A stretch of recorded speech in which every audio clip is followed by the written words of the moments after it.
cash flows from operating activities, the indirect method. The Avenger Incorporated reported the following information. They had a net income for the year of $270,000, depreciation expense of $30,000. They had a gain on disposal of equipment, $24,600, a decrease in accounts receivable of $16,800, and a decrease in accounts payable of $4,320. Before we apply this information here to the statement of cash flow for the operating activities, let's talk about what this means. The net income, we know this is the difference between revenue and expenses. Depreciation expense is a non-cash event. However, in the indirect method, we're going to apply this to the statement of cash flow. The gain on disposal of equipment means that we obviously had a gain on some equipment that we either sold or got rid of, and we obviously sold it for more than the book value or more than what we paid for it, whatever the details are behind that sale. A decrease in accounts receivable indicates that we received $16,800 from customers that was already owed to us. And a decrease in accounts payable indicates that $4,320 was paid on accounts payable to decrease that account. Now, looking at a couple of things here, let's talk about how these things affect the statement of cash flow. And what I want you to pay attention to here is that with the indirect method, there's just a couple of things that we want to pay attention to here. And what it is that the indirect method obviously begins with a net income.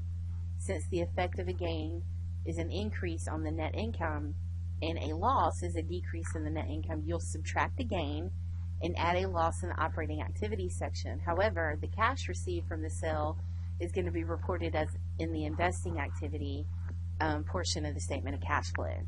So I wanted you to keep this information in mind here as we apply this information. So I'm going to move this little note over here to the side, and we're going to leave it there for the moment.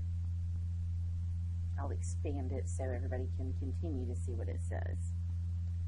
Alright, so let's start plugging in this information here. We've got a net income of $270,000, and now we're going to adjust to reconcile net income to net cash flow from operating activities. So we're going to add in the $30,000 of depreciation. We are going to enter the gain on disposal of equipment as a negative amount, as if we're subtracting it out. Then we're going to drop down here and we're going to show the decrease in accounts receivable as a positive amount, $16,800, because remember, that's money that we received through the course of operations. And the decrease in accounts payable of $4,320 we're going to list as a negative because we're taking it away.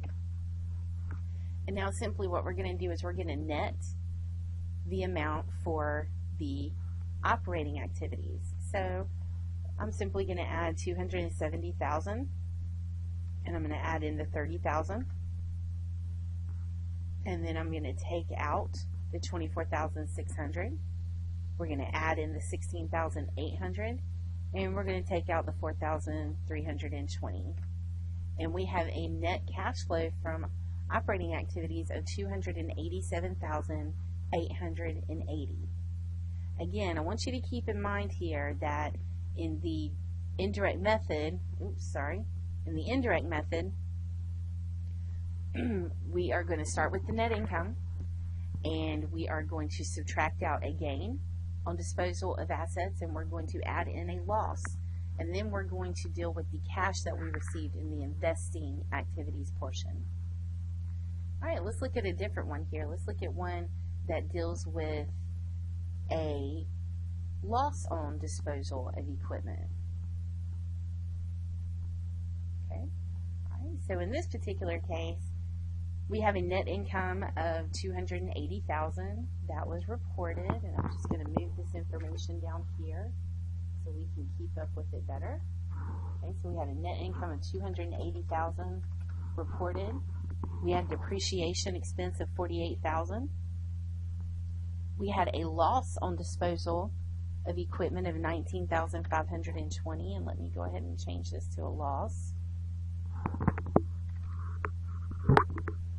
we had an increase in accounts receivable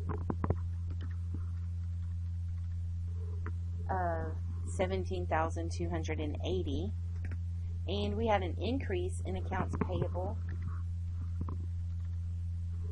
of $8,960. So before we get started, let's talk about what this really means. Again, we know what the net income is. This is the difference between revenue and expenses. We know depreciation expense is a non-cash event. A loss on disposal of equipment means that we have either sold or disposed of equipment for less than what the book value was. An increase in accounts receivable means that we have allowed customers to place $17,280 of services or goods provided on account. And an increase in accounts payable of $8,960 indicates that we have added to the liabilities of the company by $8,960. So let's plug this in based off the information we see here about what we're going to do with the loss on disposal of equipment. And we're going to enter the net income of $280,000. We're going to add in the $48,000 of depreciation. We're going to add in the $19,520 of loss on the sale of equipment.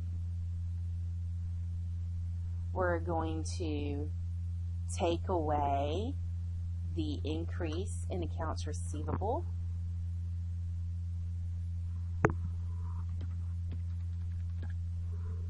And we're going to add in the increase in accounts payable.